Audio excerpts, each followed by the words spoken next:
This video is brought to you by Mubi, a curated online cinema streaming exceptional films from around the globe. Get your first month for free at mubi.com/storytellers.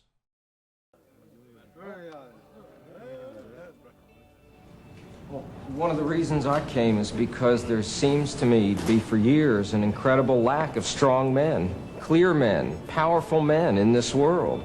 And Robert Bly is one of those men of power. Amen. And I always grew up believing that nature abhorred a vacuum. And what I see is that we've gotten so close to a complete vacuum of powerful male men in this world, male models of clarity, initiated men, that we men are trying to rediscover fire. And that is the quest. During an interview in 1990 called A Gathering of Men, Bill Moyers and the poet Robert Bly sat down to discuss the notion that in the modern-day world we find ourselves in a crisis in masculine identity, symptomized by the apparent widespread lack of psychologically mature men. This led the famous poet to attempt to answer that fundamental question: where are the mature, initiated men of power today? This, I believe, is the question that lies at the core of Richard Linklater's spiritual coming-of-age trilogy, consisting of 1993's Dazed and Confused, 2014's Boyhood, and 2016's Everybody Wants Some. On the surface, Linklater's films are nostalgic slice-of-life pieces, cherishing the small, mostly mundane, and seemingly insignificant moments in life as one inches closer towards manhood. At their hearts, however, these stories offer a profound exploration of modern masculinity in the periods of transition in which boys attempt to be initiated into a more mature masculine and individual identity. Today, I want to take a closer look at how Linklater explores these notions throughout his films and find out what they may reveal to us about the state of masculinity in our modern world.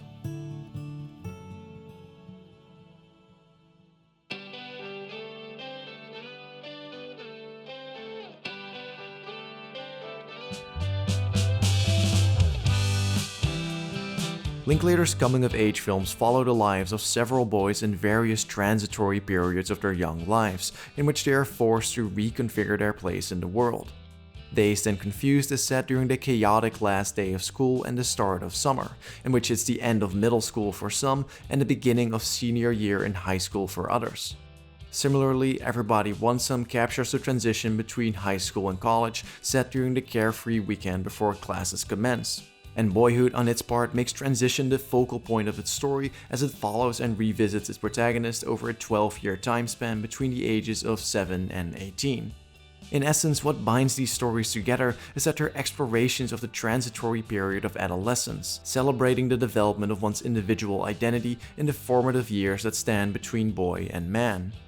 In their book King, Warrior, Magician, Lover, Rediscovering the Archetypes of the Mature Masculine, psychotherapist and mythologist Robert Moore and Douglas Gillette state that this period of time is usually accompanied by the gradual emergence of the archetypal hero energy in the boy's life. The hero stands as the bridge between what Moore and Gillette call the archetypal energies of boy psychology and man psychology. What the hero does is mobilize the boy's delicate ego structures to enable him to break with the mother at the end of boyhood and face the difficult tasks that life is beginning to assign him.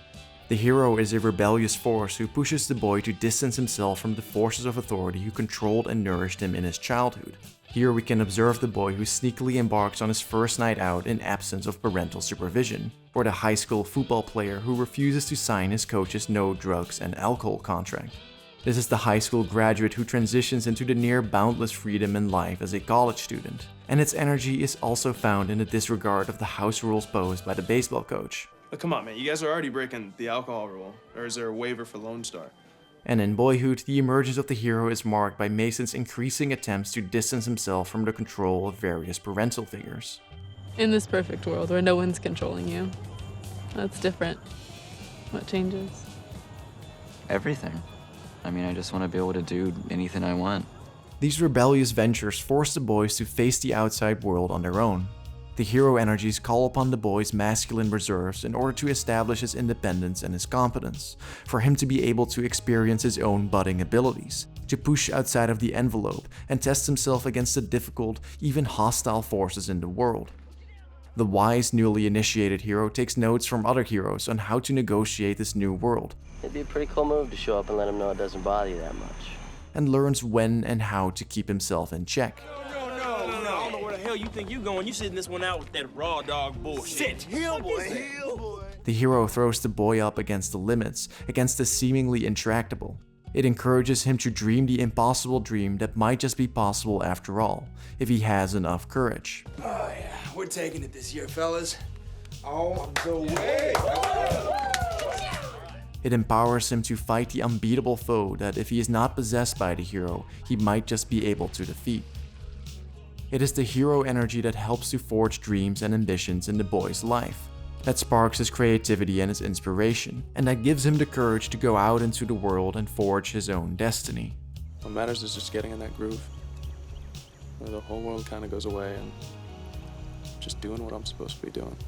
But more importantly, the hero is a force of individuation, reflected most notably in his struggle against conformity. Whether to the group mentality of a college baseball team, You bring who you are, never who they want.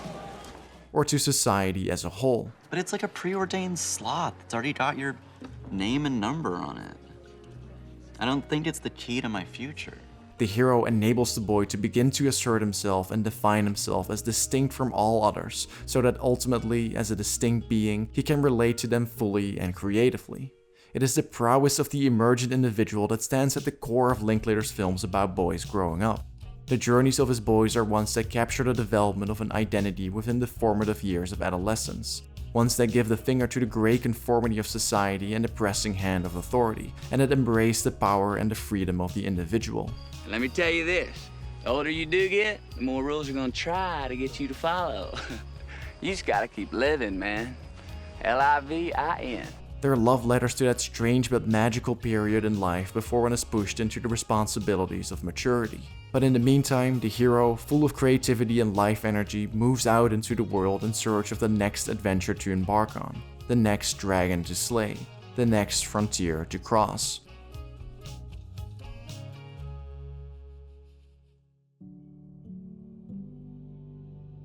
But it is exactly this depiction of the divinity of the heroic individual that inevitably brings us to the flip side of the coin. The ultimate function of the hero energy is to prepare the boy to make the psychological leap towards manhood and man psychology.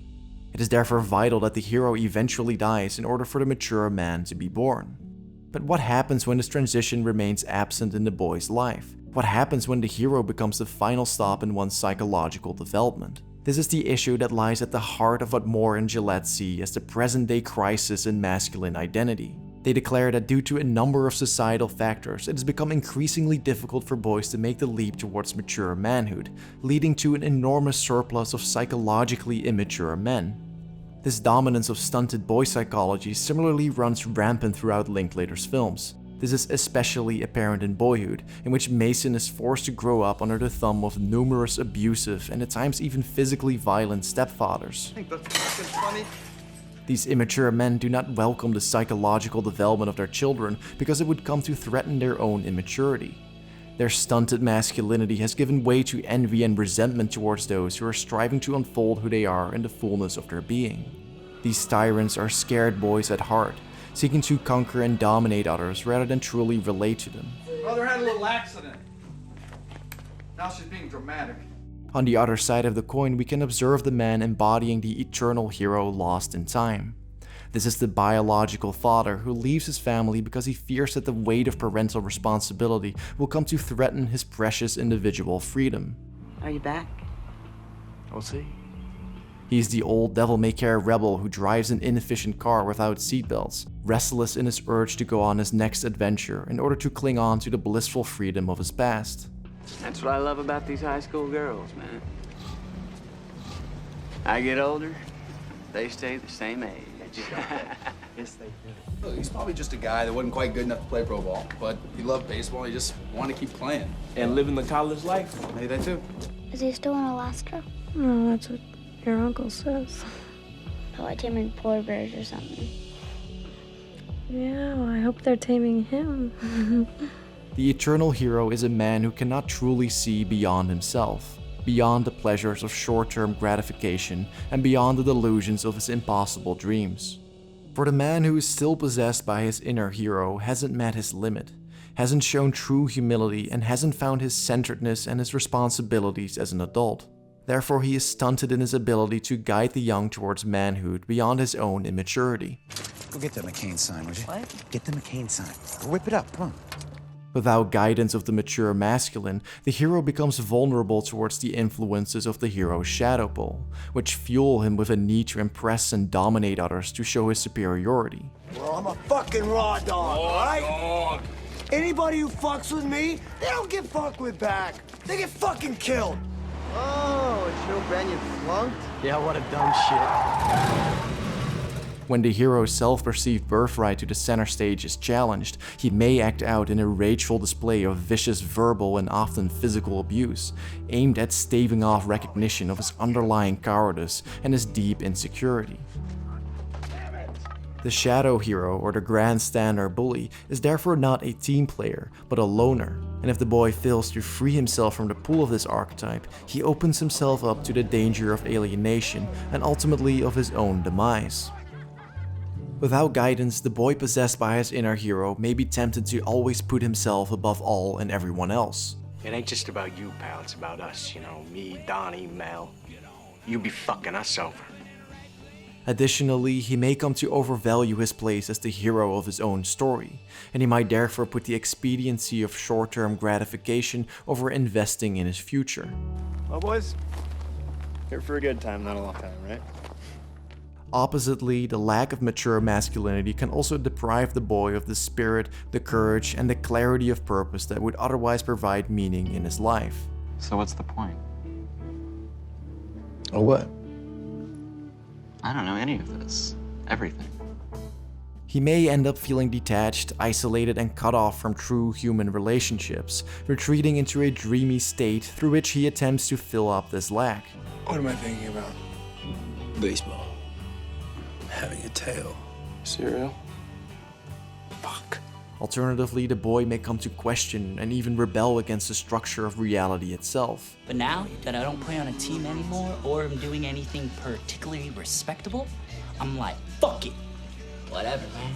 He may feel tempted toward the pool of pessimism, cynicism, and ultimately nihilism. I like my mom too, I just mean... Basically, she's still just as fucking confused as I am. Yeah, I know, it's like it's all preparation. Right, but what are we preparing ourselves for? Death. And so, if Linklater's films can be seen as celebrations of the adolescent hero, they simultaneously serve to showcase the danger of the hero losing his way, of boys potentially getting lost in a confused world. And when examined through that lens, the final images of Linklater's stories retrospectively take on another meaning.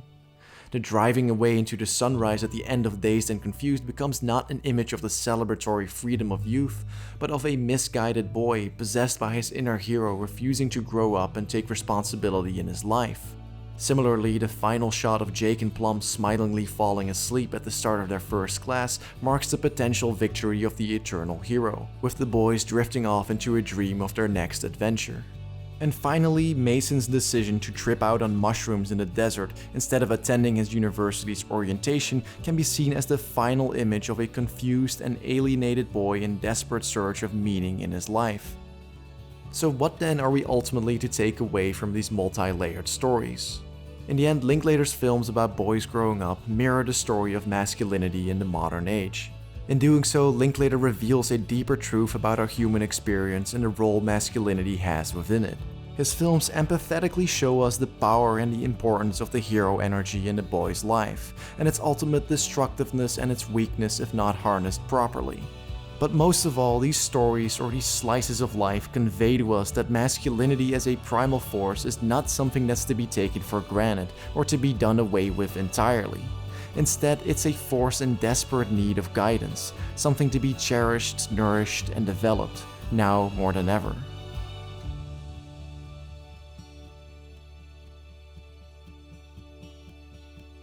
There's a great man in Germany, Alexander Mitscherlich, who wrote the book called Society Without the Father.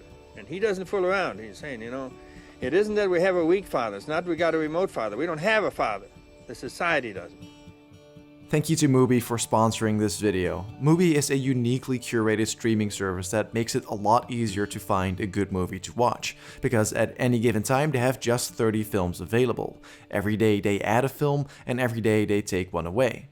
And this curated selection always consists of high quality films and documentaries from all over the globe, many of which you might not be familiar with and which you likely wouldn't be able to find on many other streaming services. Also, if you like Linklater and want to see more of his work, Mubi regularly hosts his films and is sponsoring a screening series that he curated in Austin this summer. So if you sign up now, you not only get 30 days free access to their entire assortment of films, but you also help us sustain the channel by showing your appreciation to a company that has been consistently helping us make more videos for you guys to enjoy. So if all of that sounds good to you, head on over to mubi.com/storytellers, where you can get that extended 30-day free trial. Again, that's mubi.com/storytellers, where you can sign up to help us out. Thanks, guys.